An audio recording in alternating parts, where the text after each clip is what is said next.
Gold Moon is widely recognized as the largest and most powerful syndicate in Korea, operating under the pretense of being a legitimate corporate enterprise to mask its criminal activities. The organization thrives under the leadership of Chairman Sok, a cunning and strategic man who manages to bring together multiple rival crime clans and unify them under the banner of Gold Moon. In recent events, Chairman Sok evades prosecution in several high-profile legal cases, showcasing his influence and ability to outmaneuver law enforcement. However, during these investigations, he makes a startling discovery. The police have successfully infiltrated his organization by planting a spy within their ranks. Meanwhile, Ja-sung, a prominent and high-ranking figure within the organization, is leading an intense investigation alongside his men to uncover the identity of the suspected spy. Their efforts lead them to capture a member they believe might be involved, subjecting him to brutal torture in an attempt to force a confession about his role in the infiltration. Despite their relentless methods, they are unable to extract any useful information from the suspect. Frustrated and determined to send a message, they decide to kill him and dispose of his body by sealing it in a barrel before dumping it into the sea.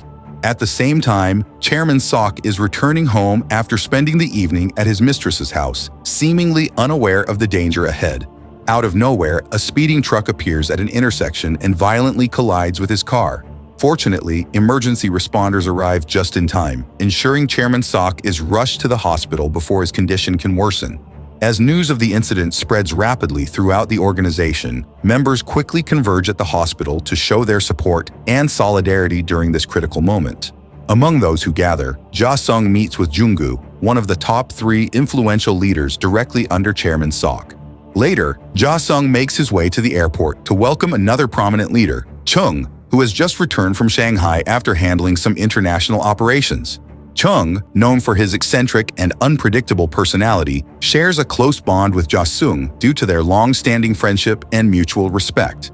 On their drive to the hospital, Chung, in his characteristic quirky fashion, gifts Ja-sung a watch to celebrate his wife's pregnancy, expressing his joy for the good news. However, Ja-sung humorously declines the gift, pointing out its fake brand, which leads to an awkward yet amusing moment. Chung, slightly embarrassed, redirects his frustration toward his men, insisting the watch appears genuine despite its questionable authenticity.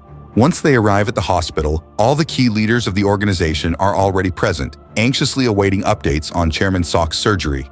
Finally, the doctors emerge from the operating room with devastating news. Chairman Sok has succumbed to his injuries and passed away, leaving the organization in turmoil. Jung-jae, overwhelmed with grief and anger, lashes out at the situation, while others are left in shock, uncertain about the future of Gold Moon under this unforeseen tragedy.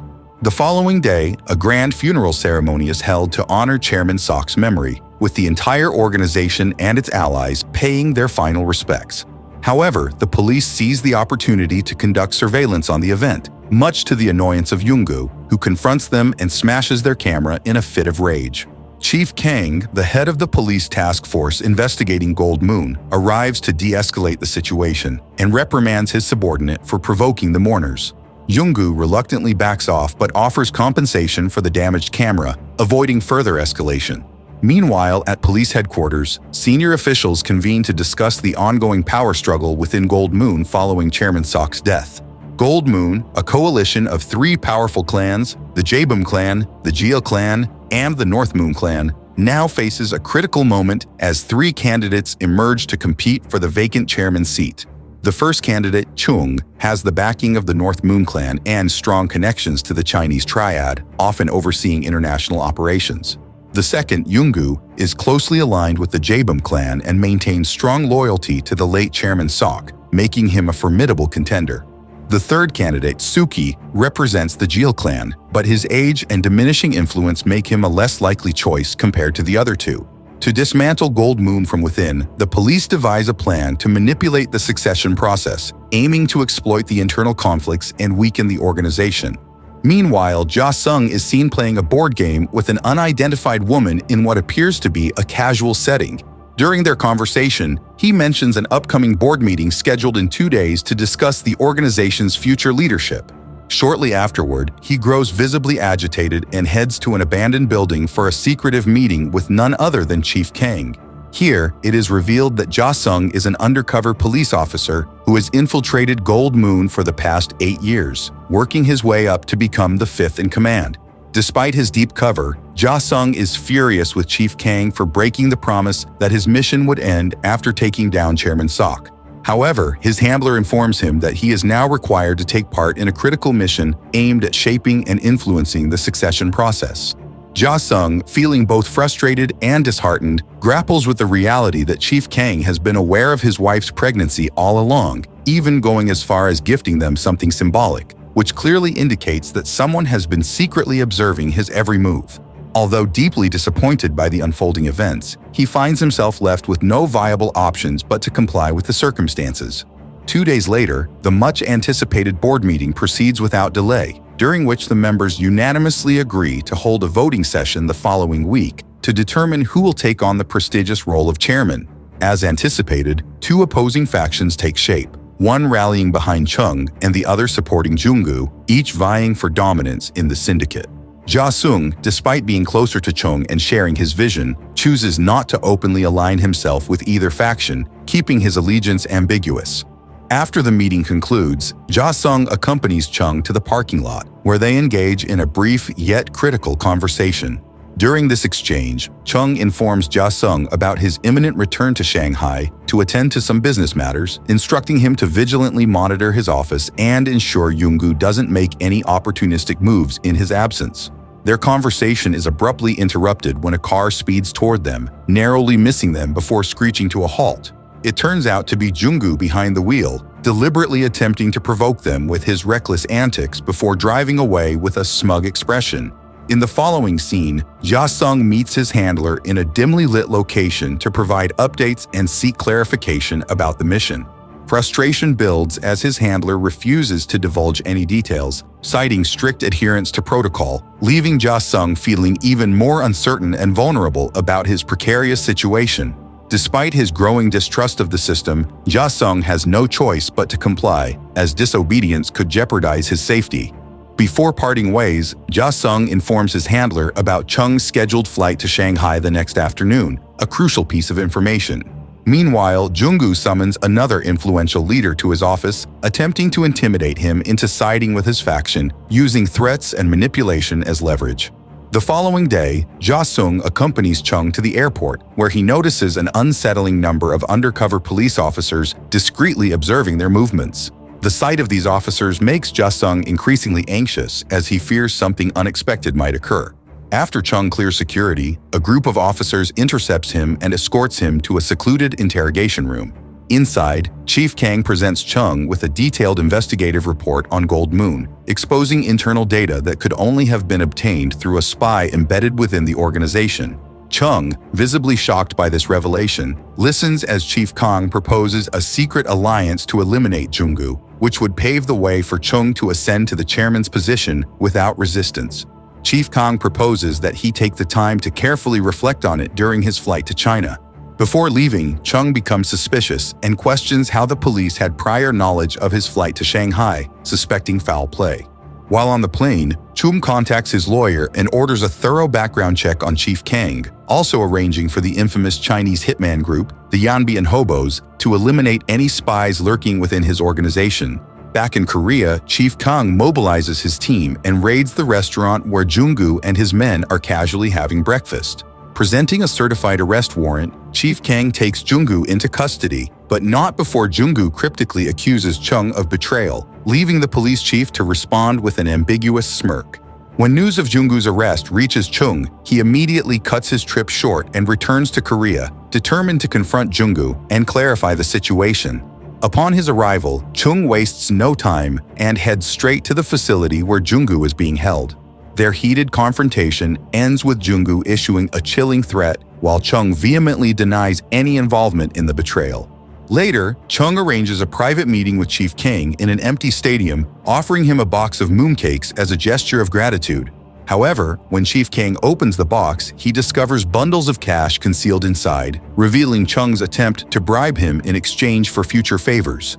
Much to Chung's dismay, Chief Kang rejects the bribe and dramatically throws the money onto the ground, asserting his authority and disdain for corruption. Meanwhile, Ja-sung takes his wife to an obstetrician for her routine pregnancy checkup, hoping for a moment of respite from the chaos. Unbeknownst to him, his wife later receives a private phone call from Chief Kong, who inquires about Ja-sung's activities, revealing that she has been secretly spying on her husband all along.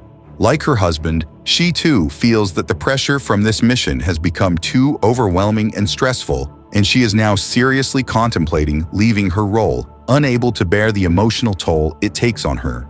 As events unfold, the background check on Chief Kang is completed, yielding not only critical details about his past but also classified information about the entire espionage mission, which shocks Chung upon review.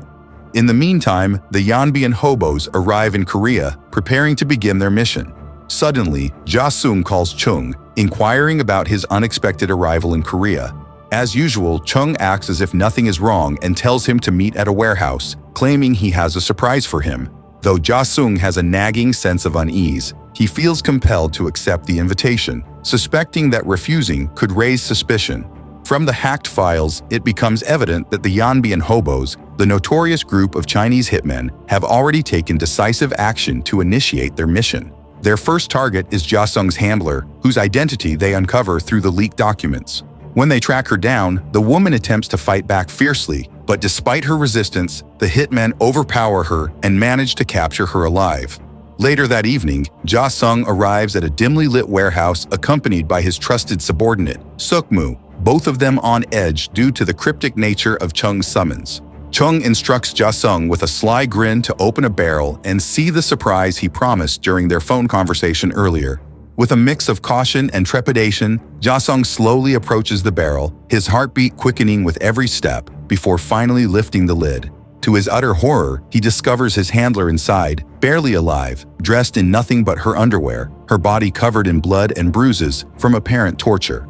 Chung, exuding a menacing calmness, begins explaining that the woman in the barrel, someone Ja-sung regularly plays chess with and confides in, has been exposed as a spy working against their organization.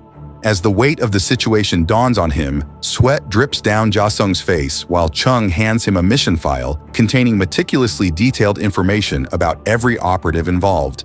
Chung then, with a sinister tone, reveals that he has one more surprise waiting for Ja-sung and instructs him to turn to the very last page of the file.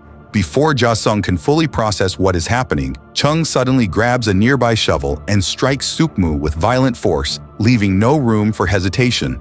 It is revealed that Suk-moo, someone Ja-sung has trusted implicitly, is, in fact, an undercover police officer planted within the organization. Chung, having successfully uncovered and eliminated all the spies operating around Ja-sung, coldly declares that this is his gift to him, a twisted act of loyalty cloaked in bloodshed. Although shaken to his core, Ja-sung manages to compose himself, aware that while Chung now possesses the incriminating mission file, he is still unaware of Ja-sung's true identity as a police informant. Adding to the brutality of the moment, Chung orders the Yanbian hobos to torture the handler, leaving Ja-sung no choice but to grab a gun and end her life swiftly, sparing her from the unspeakable horrors that are about to unfold. Meanwhile, Chief Kang pays a visit to Jung-jae, who is being held in prison, and presents him with incriminating photos showing him and Chung together. These photographs successfully plant the idea in Jung-jae's mind that Chung has betrayed him, fueling his anger and paranoia. Soon after, Jung-jae issues a direct order to his loyal men, instructing them to exact revenge on Chung for his perceived betrayal. The following day, Ja-sung meets with Chief Kang to discuss the rapidly deteriorating situation, seeking guidance on how to proceed. Chief Kang grimly reveals that their system has been breached by skilled hackers, resulting in the theft of all classified information related to their ongoing espionage mission. Desperate to escape the chaos, Ja-sung pleads to leave the mission, but Suki, the organization's ambitious third-ranking leader, makes a sudden and unexpected appearance during their conversation. Chief Kang, determined to exploit the power struggle within the crime syndicate, assures Suki that he will help him secure the vacant chairman position, enabling the police to exert control over the organization from within. However, Chief Kang also threatens to expose Ja-sung's true identity as an informant if he refuses to cooperate, effectively cornering him into continuing with the dangerous plan. Meanwhile, Jung-jae's men, following his orders, organize a surprise attack on Chung, catching him off guard in an ambush.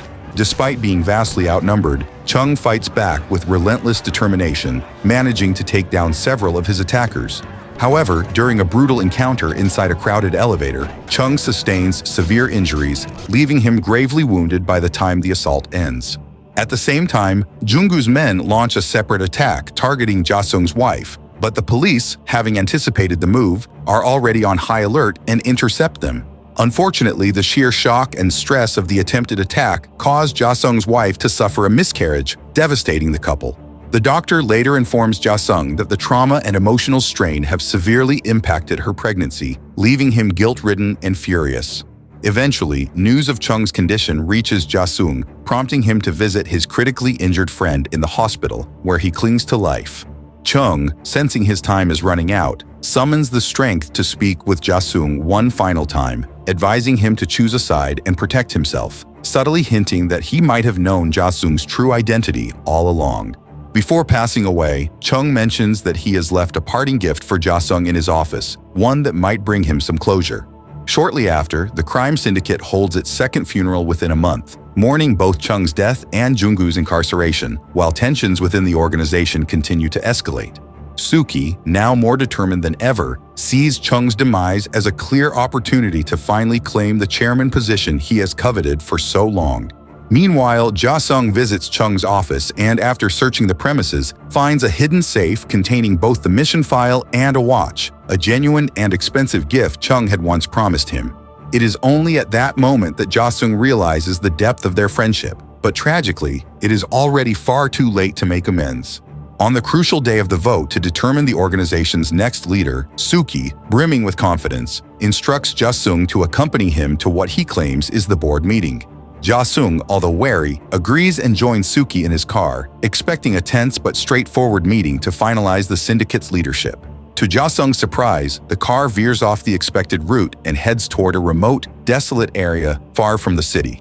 As they arrive, it becomes clear that the place is teeming with Suki's armed men, who are stationed strategically to ensure there is no chance for escape. It soon dawns on Ja-sung that Suki has orchestrated an elaborate trap, betraying the deal he has made with the police and planning to execute Ja-sung to remove him as a threat. However, in a shocking twist of events, the carefully laid plan backfires, and instead of Ja-sung being killed, it is Suki who meets a brutal and sudden end at the hands of Ja-sung's men. With both Chung and Jung-jae now out of the picture, Ja-sung finds himself in an unparalleled position of power, becoming the most influential and dominant figure within the Gold Moon crime syndicate. Meanwhile, on the very same day, the police, acting on orders from higher-ups, decide to release Jung-jae from prison, setting off a chain of events that further escalates the power struggles within the organization. When Jung-jae returns to his office, expecting to regroup and re-establish control, he is instead greeted by an unwelcome sight: Ja-sung's men, fully prepared and waiting to eliminate him. In a calculated move to solidify his position, Ja-sung also dispatches the ruthless Yanbian hobos to track down and assassinate the remaining leaders who have supported Suki, ensuring that no potential threats to his newfound authority remain. Among these targets is Chief Kang, whose repeated betrayals and broken promises have finally pushed Ja-sung to his breaking point, leaving him no choice but to have him eliminated as well.